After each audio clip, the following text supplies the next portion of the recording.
Well, does your child wander into your room at night, climb into your bed, disturb your sleep? Our parenting expert, Julie Freedman Smith, now with some ways to deal with this very common situation. Very common. Very common, right? Yes. I know it happens in all our families, Yep. certainly here at the station anyway. What do you do when this starts to happen?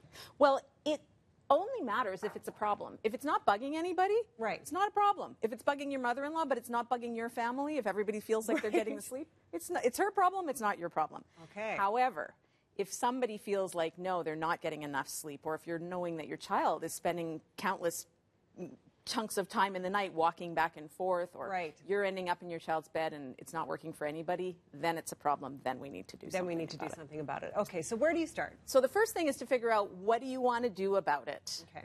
Are you okay to walk your child back to their room every night? Or are you okay for them to come in if they have a nightmare and cuddle them for 2 minutes and then have them go back? What do you want? Because until you're clear as the parents in the family, Right.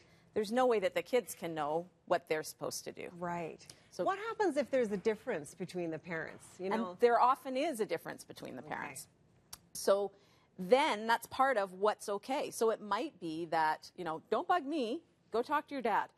Right. Like, get in that side, but I'm staying here. I need my space. I need my sleep. this is what happens in my house. All right. Because What happened in my house, too. Right. Well, I get up in the middle of the night. Yeah. So the kids know very clearly if mom is still in the bed, Yes. then you don't come in. Unless it's a very dire situation, of course. Right. But if mom's gone, you can climb in with dad. He doesn't care. Okay. So, and that's what I'm talking about. There's a solution for every family. There's no right way. Okay. So when parents call us, that's the first thing that we say to them is, what's going to be right for you? It could be that with the child in the bed, nobody's getting any sleep, and suddenly you're like, that's it. Right. We need to make a change. Right. And so getting clear on what you're okay with. Mm-hmm. Then the next step is making a plan, and it's not good enough just to say to the child, stay in your own bed.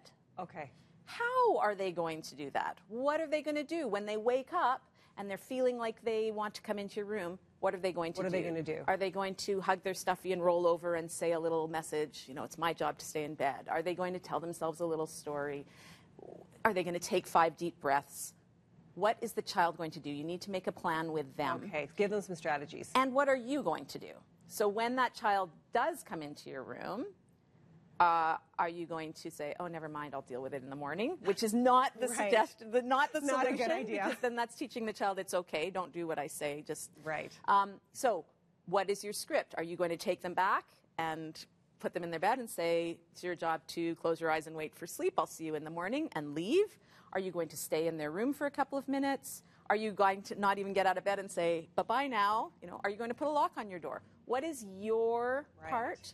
And what is the child's part? Because once we know that, we can even do a little practice run, teach them how to do it, then we have a much greater chance of staying consistent. Yeah. Okay.